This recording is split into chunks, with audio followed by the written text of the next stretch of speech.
很多人以为除夕祭祖、拜地基祖就是随便端几碗菜、烧炷香，然后等着吃年夜饭，就算交差了事了。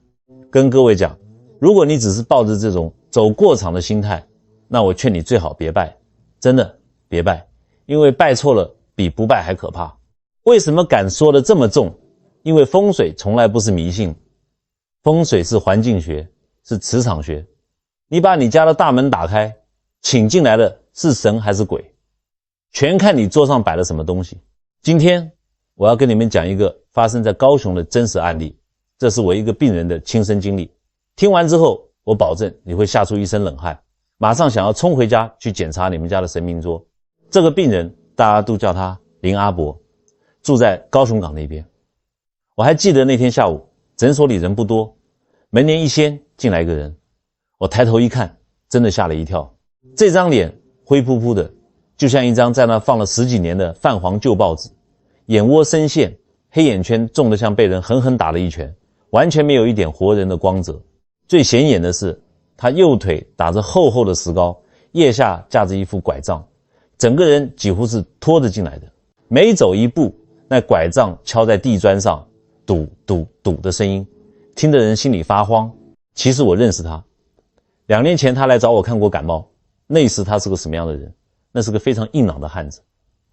在高雄港口做了一辈子搬运工，身体壮得像头牛，说话嗓门大得像洪钟。那是那种你在巷子口喊一声，巷子尾都能听得见的中气。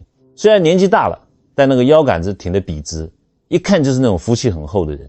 可那天他一见到我，那个眼泪哗的一下就下来了，止都止不住，像是石门水库泄洪一样。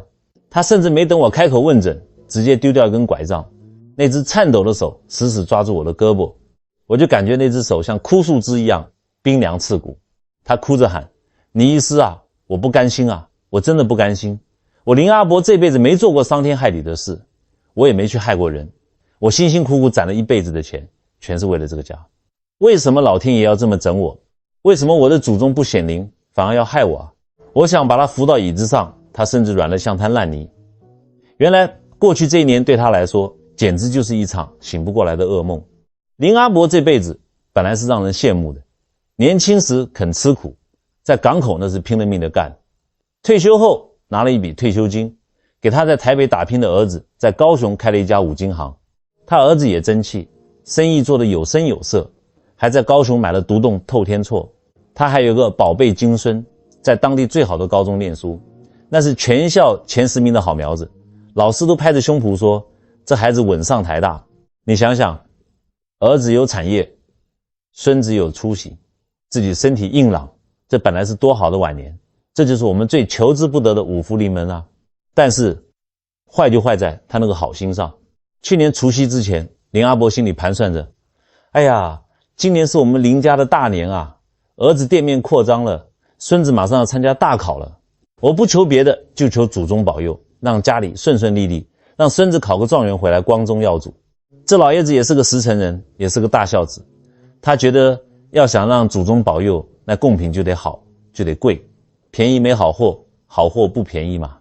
为了这顿年夜饭的祭祖，他可是下了血本。他特意起了个大透早，4点多就去早市排队。为了显摆诚意，他花了8000多块台币。8000多块啊，在那时候能买多少东西？他买了什么？第一样，他买了最生猛、个头最大的大红螃蟹。那个螃蟹2只钳子举起来跟大剪刀一样，看得特别威风，煮熟了红彤彤的，他觉得这叫红红火火。第二样，他跑去进口超市挑那种贵生生的进口葡萄，紫得发黑，一串滴溜起来沉甸甸的，像玛瑙一样。他当时想，这叫多子多孙，祖宗看了肯定高兴。最后为了好看，他又买了好几盒那种包装精美的法式礼盒，里面装的是马卡龙，还有那种中间空心的洋气点心。他想，祖宗吃了一辈子馒头稀饭，给他们尝尝洋玩意儿。除夕那天，他让儿子把店门关了，全家老小洗澡更衣，跪在神明桌前，那是恭恭敬敬的磕头。林阿伯当时跪在蒲团上，抬头看着满桌的高级贡品，心里那个美啊。他看着那只大螃蟹，看着那串葡萄，心想，我看这街坊邻居谁家有我舍得给祖先花钱，祖先吃得开心，明年肯定保佑我们发大财，出状元。可是诸位，结果怎么样？这顿年夜饭吃完，没到3个月，灾难开始了。先是他儿子的五金行，原本订好了一大批钢材原料，厂家突然违约涨价，货全压在手里。紧接着2个最大的老客户突然取消订单，连理由都不给一个。这一进一出，资金链直接断裂，债主上门逼债，最后没办法，店铺被查封，几十年的心血一夜之间化为乌有。这还没完，清明节那天，林阿伯去扫墓，本来也是去求祖先帮忙的，结果下台阶的时候，明明那个台阶很宽，也没水，也没青苔，他却像被鬼推了一把似的，一脚踩空，咔嚓一声，他在诊所里跟我比划那个声音，我都觉得骨头疼，右腿胫骨粉碎性骨折，这也就是他今天拄着拐杖来的原因。最让他绝望的是他那个引以为傲的金孙，就在学测前3天，这孩子没有任何征兆的发起了高烧，去医院查不出任何毛病，就是退不下来，最后只能硬撑着去考场，考得一塌糊涂。放榜那天差了整整3分，落榜了，这孩子受不了打击，整天把自己关在房间里，谁也不见，连饭都不吃。林阿伯一边哭一边敲着我的桌子，那个绝望的声音在诊所里回荡。倪医师，你说这是为什么？我都把最好的东西给祖先吃了，为什么他们不保佑我？难道这世上真的没有天理了吗？难道好人真的没好报吗？我看着他那张绝望的脸，心里也难受，但我知道这时候不能只安慰，必须要让他知道真相。我问他，阿伯，你别激动，你老实告诉我，去年除夕你到底带了什么去拜祖先，一样样说给我听。他抹了一把眼泪，一边抽泣一边说，就是我想的那样啊，大螃蟹、进口葡萄，还有那个很贵的空心酥饼。听到这3个东西，我深深地叹了口气。我看着他的眼睛，一字一句地说，阿伯啊，不是你心不诚，也不是祖先不显灵，是你糊涂啊，你这是在送煞，不是在送福啊。你买的那3样东西，每一样都在风水上犯了大忌，你那是把刀子递到了祖先手里，让他们来砍你的运气啊。我要跟他讲道理，不能光吓唬人。为什么几盘水果、几只螃蟹能有这么大的威力？我看着林阿伯那张灰扑扑的脸，先给他倒了一杯温水，让他缓一缓。然后我问在座的各位，也问林阿伯，阿伯，你种过树吗？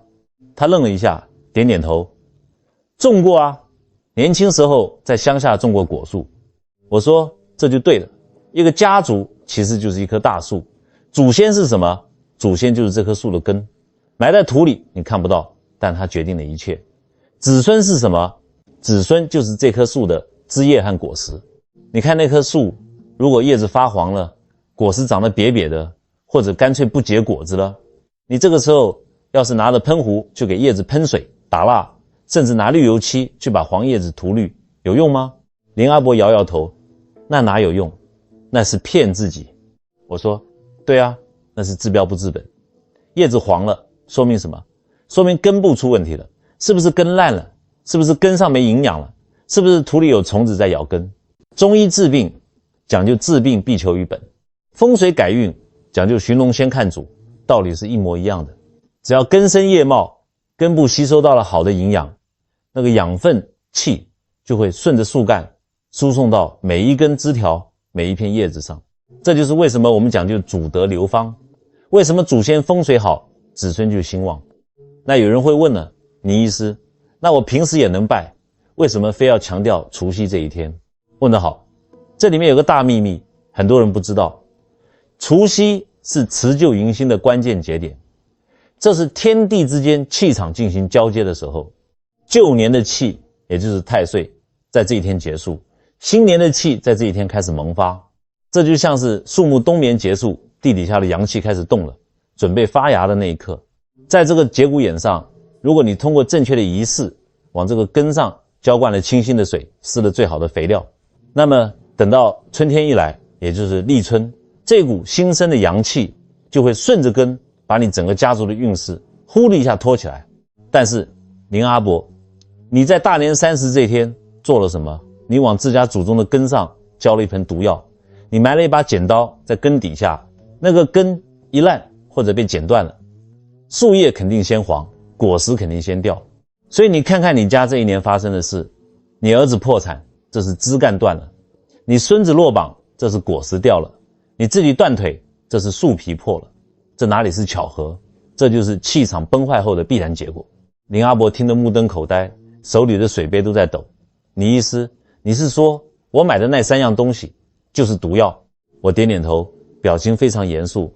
接下来我要把你买的那3样东西，螃蟹、成串水果、空心糕点，一样样拆开来给你看。这里面每一个都藏着大凶险，特别是第一个，很多人到现在还觉得它是好东西，还觉得它代表富贵，其实那是把横祸请进了门。林阿伯当时看着我，一脸不服气。倪医师，这螃蟹多贵啊，800多一只呢，煮熟了红彤彤的，看着多喜庆。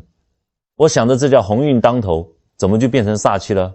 我叹了口气，指着他的腿说，阿伯，你看你的腿是不是像被什么东西剪断了一样？他愣住了。我告诉大家，螃蟹这东西，如果你平时吃，那是美味，但如果你把它摆上供桌，这就是风水学上的行煞。首先，螃蟹是怎么走路的？大家回答我。螃蟹是直着走还是横着走？它是横着走的。在风水学里，我们讲究象。什么叫象？就是你看到什么，它就代表什么。你把一个只会横着走的东西供奉给祖先，这叫什么？这叫横行霸道。这寓意着什么？寓意着你的子孙后代在外面做事不讲规矩，横冲直撞，到处得罪人。林阿伯的儿子做生意为什么会被客户取消订单？为什么供应商突然变卦？就是因为这股横气进了家门，导致他在商场上处处碰壁，甚至可能因为态度问题得罪了贵人。再看螃蟹最显著的特征是什么？那一对大钳子，在风水上，这种尖锐带刃的东西，我们称之为锐气。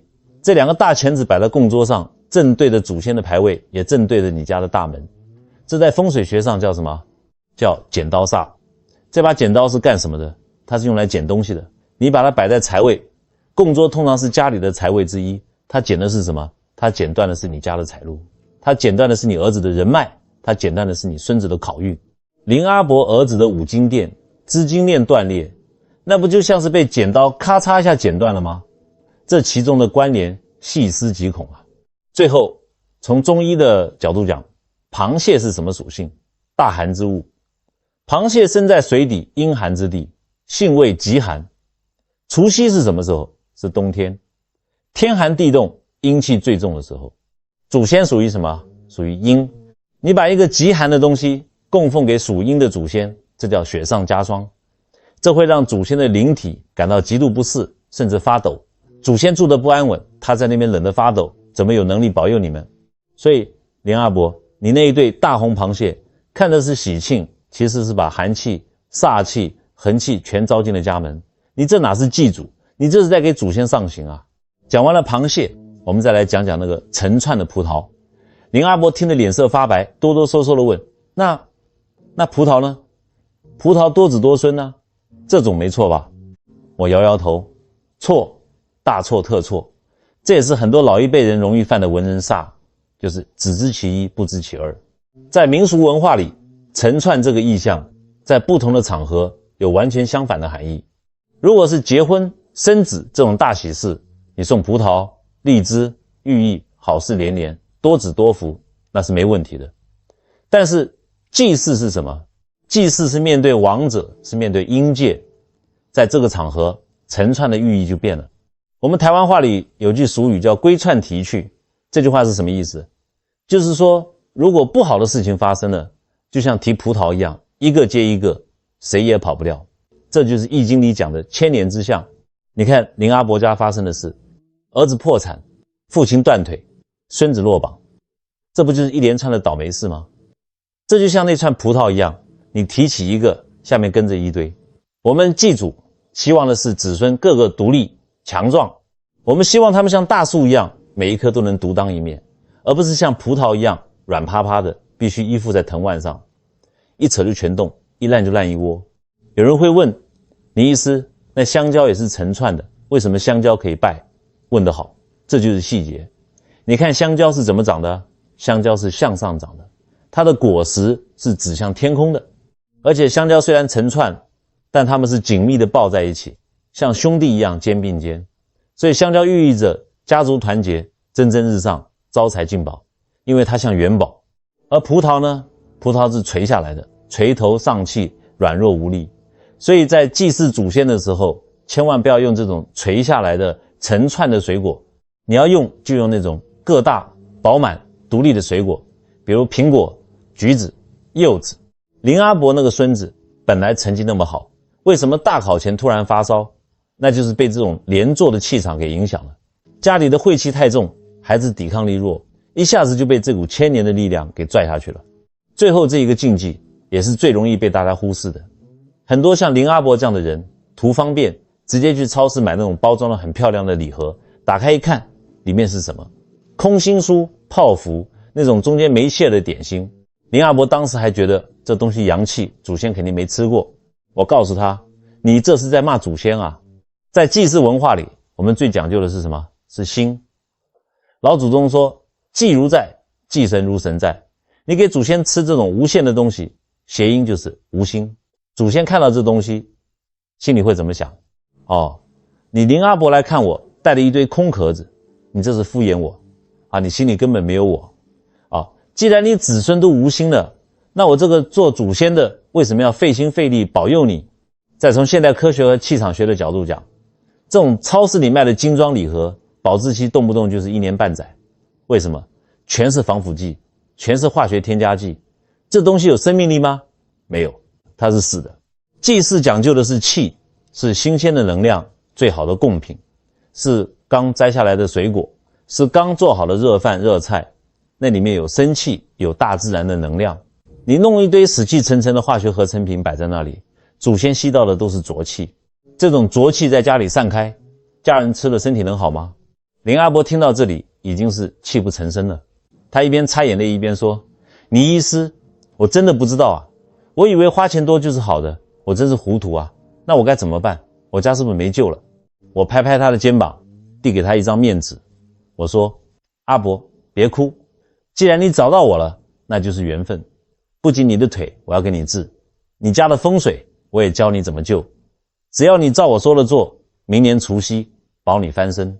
接下来我要教大家的就是那7种能招财旺运的吉祥果，还有那个很多人都不知道但却最重要的地基主祭拜法。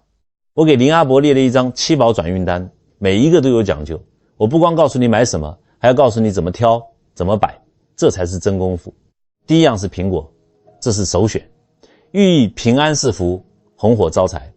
怎么挑？一定要挑那种表皮光滑，没有一点撞伤的。有些老人家贪便宜，买那种特价的西福苹果，切掉了再摆，绝对不行。你给祖先吃残制品，祖先保佑你的福气也会打折。怎么摆？颜色要越红越好，红色属火，火生土，土生金，这叫红红火火，金玉满堂，摆在供桌正中间，镇宅。第二样是橘子或橙子，寓意吉利成山，黄金万两。橘子皮是金黄色的，肉是一半一半聚在一起的，这叫聚财。摆法有个秘籍，不要平铺，要堆起来，堆成一个小塔的形状，这在风水上叫金山堆。你把金山摆在祖先面前，就是告诉祖先，给我们家积攒点家底吧。第三样是凤梨，也就是台语的旺来，这个是挡煞招财的神器。大家注意看凤梨的头，那绿色的叶子像不像一把把利剑？这在风水上是有挡煞作用的。我让林阿伯把凤梨摆在最外侧，那个叶子千万不能切掉，那是守护你家的护法神剑，把外面的脏东西挡在外面。第四样是香蕉，很多人怕香蕉也是成串的，这是误区。香蕉是向上长的，而且它弯弯的形状像笑脸，更像元宝，能招财进宝。但是要记住了，要买那种熟透了的金黄带点芝麻点的，那种青色的绿绿的香蕉不要拜，那是生色，寓意生意不熟，人脉不熟。我们要的是熟门熟路。第五样是柚子，寓意保佑全家，大度能容。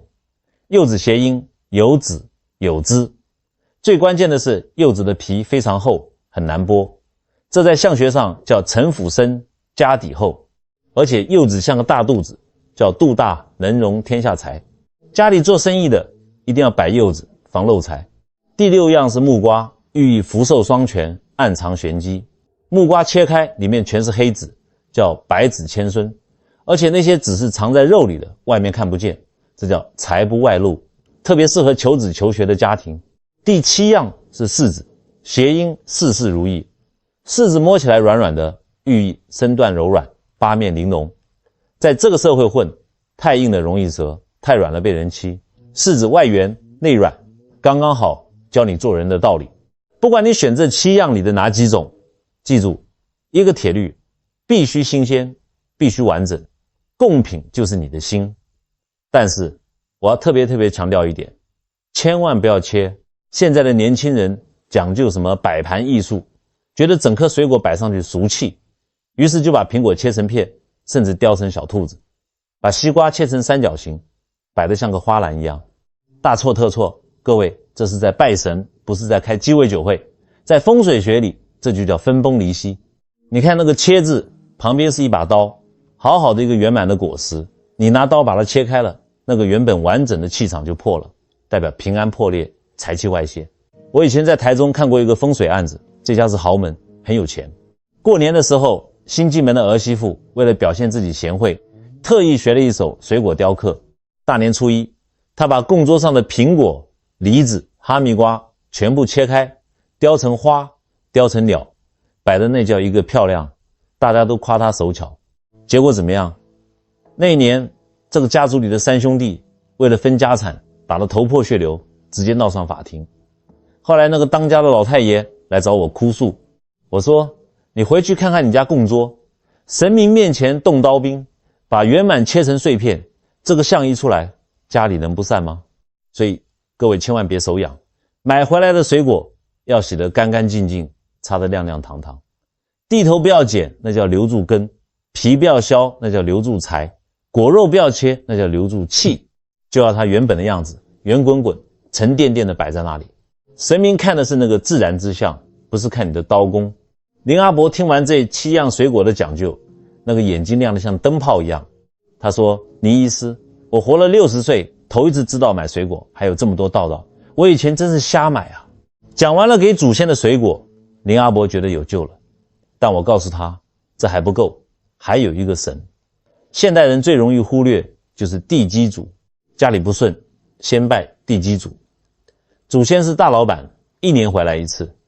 地基主是你家的保安队长，是你家的物业经理，他就在你家住着，跟你最近。你家水管漏不漏水，孩子半夜哭不哭闹，有没有小偷小摸，全是他在管。但是很多人根本不会拜，甚至拜反了。林阿伯以前就是对着大门往外拜，我告诉他，那是拜给路边的孤魂野鬼吃的，那是招鬼。地基主怎么拜？一步都不能错。首先是方位，这是关键中的关键。要站在厨房往客厅拜，或者站在房子的后门往屋里拜。总之一句话，要往家里拜。意思是我请您在家吃饭，保佑我家。其次是时间，最佳时辰是下午2点到5点，也就是未时到申时。因为地基主个子小，不敢在正午阳气最重的时候出来，也不喜欢在半夜阴气太重的时候出来。傍晚这个时间饭菜正香，他们最开心。再次是供桌高度一定要矮，找个小茶几或者小板凳，实在不行在地上铺一张干净的红纸或红布也行，高度最好在你的膝盖以下。因为地基主个子矮小，你弄个高桌子他够不着吃，光看着着急能不生气吗？贡品也是有讲究的，必杀技就是大鸡腿。地基主最爱吃鸡腿，而且记住一定要整只的，哪怕是卤的炸的都行，但千万不要切块。林阿伯问为什么，我说整只鸡腿代表圆满，你切开了断骨连筋的，他觉得你在打发叫花子。除了鸡腿还要准备2碗饭2双筷子，因为地基主通常是一对，再来点简单的家常菜和1杯米酒。最后是沟通仪式，也就是制皮确认。香烧到剩1/3的时候，你要拿2个硬币或者拍杯扔一下，问地基主公地基主婆，饭菜吃饱了吗？如果是一正一反的盛拍，那就是吃饱了，你可以去烧金子了。如果是2个正面或2个反面，那就是没吃饱。这时候千万别急着撤供桌，要再等一等。这就是人情味。教完了买什么和拜哪位，我又教了林阿伯3招独门心法。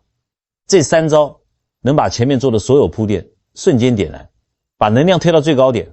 第一招，艾草进宅，洗去1年晦气。林阿伯家这一年又是破产又是骨折，那个屋子里全是叹气声、哭声，还有药味，这种磁场脏得很，如果不清理干净，财神爷想进都进不来。我让他去中药房买一把干艾草，在除夕祭祖之前的半小时，把门窗先关起来，点燃艾草，从家里最里面的房间开始熏，衣柜角、床底下都要熏到。那个烟雾起来的时候，你要想象它像水一样，把空气里的那些霉菌、那些怨气、那些倒霉的记忆全部洗掉。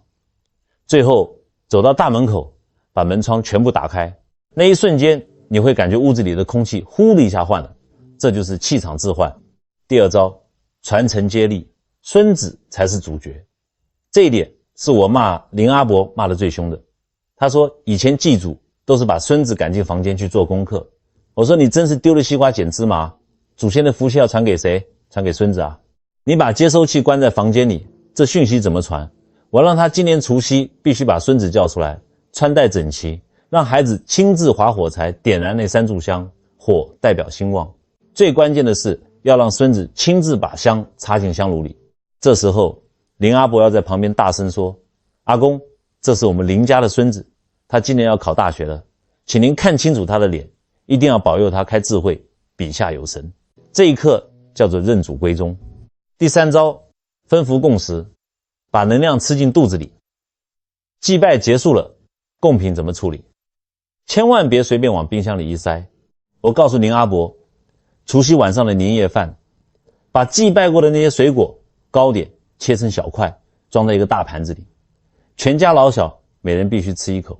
特别是那只供奉过地基主的大鸡腿，我让林阿伯把它撕下来，把肉最多的那一块给那个刚落榜的孙子吃，还要告诉他，这是地基主爷爷给你的状元腿，吃了腿脚有劲，明年稳稳当当走进去，高高兴兴走出来。这一口吃下去，不仅仅是蛋白质，更是心理暗示，是家族的祝福，这叫神人共食。这3招加上那7种水果和地基主的祭拜，林阿伯回去之后那是严格执行。那之后大概过了1年多，到了第2年的元宵节前后，那天下午我正在诊所里给一个老太太把脉，门外突然传来一阵爽朗的笑声，哈哈哈哈，倪医师在不在？这声音中气十足，穿透力极强，门帘一掀，进来一个穿着红夹克的老头。我定睛一看，哎呦，这不是林阿伯吗？但他变了，以前那个头发像枯草，脸色像旧报纸，拄着拐杖拖着腿的林阿伯不见了。站在我面前的这个林阿伯满面红光，头发梳得油光水滑，手里的拐杖没了，走路虎虎生风，那是真的脚踏实地。他手里提着2个巨大的篮子，一个篮子里全是那种顶级的大红苹果，另一个篮子里是一整只刚刚卤好的大猪脚。他一见到我，把篮子往地上一放，双手抱拳，深深地鞠了一躬。倪医师，神了，真的神了，我是来还愿的。他告诉我，自从那次除夕，他严格按照我教的方法，把螃蟹换成了苹果和凤梨，把那串倒霉的葡萄换成了橘子塔，那个空心酥饼直接扔了，换成了扎扎实实的发糕。最重要的是，他在下午2点准时带着全家老小在厨房恭恭敬敬地拜了地基主，供上了那只大鸡腿。这仪式一做完，他说那个感觉就很奇妙。那天晚上的年夜饭，全家人虽然当时还在负债，但心里没那么慌了，有一种特别踏实的感觉。神奇的事情发生在年后。第一，生意通了，大年初5刚开市，老客户回来下单，钱一到账，他就知道简单的财路接上了。第二，身体好了，他那个腿本来医生说要养大半年，结果吃了那一顿丰富的水果和鸡腿后，恢复得奇快，现在不仅能走，还能慢跑。第三，最让他扬眉吐气的孙子，那个以前一到考试就发烧的孙子，自从那一次亲自给祖先插香之后，整个人像变了一样。重考这一年，他不急不躁，稳扎稳打。前几天放榜，不但考上了台大，还是电机系。拿到录取通知书那天，全家人抱着哭成一团。林阿伯抹着开心的眼泪说，倪医师，我现在终于懂了，以前我拜祖先是在做生意，我想着用几千块的贡品换他们保佑我发财，那是贪。今年我拜祖先，我是真的在感恩，我是真的把他们当成长辈在敬。心变了，运就变了。听到这里，我欣慰的点点头，我说，阿伯，你能悟到这一层才是真的好了。故事讲完了，林阿伯一家翻身了。为了怕大家年纪大了记性不好，听完故事就忘，我今天就在这里像个碎碎念的长辈一样，最后再给你们重点整理一遍。第一，绝对禁忌，看到这3样直接扔。螃蟹横行霸道，剪断财路；成串水果坏运连连，整串拖去埋。空心无限糕点，无心之过祖先不保。第二，救命转运，一定要买这几样：苹果平安就是福，摆在中间镇宅；凤梨旺来挡煞，叶子留着当护法剑；橘子或柿子大吉大利，对称金山。要点，数量要摆双数，一定要新鲜完整，千万别切。第三，地基主秘籍，时间除夕下午2点到5点，地点厨房往客厅拜，严禁往门外拜。贡品，完整的大鸡腿切开就没效了，还要用膝盖以下的矮桌子。讲了这么多风水禁忌贡品，最后这几句才是我想传给你们的真经。有人问我，倪医师，是不是我摆了苹果凤梨我就一定能发财，我就一定能考上台大？我告诉你们，不是。如果你一边摆着最好的水果，一边在家里骂老婆打孩子，如果你一边给祖先磕头，一边在外面坑蒙拐骗，那你就算把天王老子请来也救不了你。最好的风水其实是人心，最好的贡品其实是和气。林阿伯为什么能转运？不是因为那个苹果有多甜，而是因为他通过这个仪式找回了对祖先的敬畏心，找回了对子孙的慈爱心。当他让孙子去插香的那一刻，这个家族的爱流动起来了。这就像中医治病一样，贡品是药引子，仪式是针灸，但真正能让你痊愈的是你身体里的元气。这个元气在家庭里就是孝顺，就是和睦，就是善念。积善之家必有余庆，积不善之家必有余殃。这才是易经告诉我们最高的风水。所以今年除夕，当你摆好供桌点上香的时候，请你在心里对着祖先说一句，爷爷奶奶爸爸妈妈，谢谢你们给了我生命，我会好好做人，好好对家里人，多做善事，请你们放心。这一个念头比1万块钱的螃蟹都值钱。各位，最后我要布置一个作业，请在评论区留下你的善言。因为语言是有能量的，文字是有磁场的，当你打出吉祥话的时候，你也同时在祝福你自己。请在评论区写下这8个字，除夕安康，祖先庇佑，或者写下你今年决定带哪一样吉祥果去祭拜，让我们汇聚成一个几万人的正能量磁场。这个磁场越大，咱们每个人的福气就越厚。愿大家除夕快乐，阖家团圆，身体健康，心想事成。我们下期见。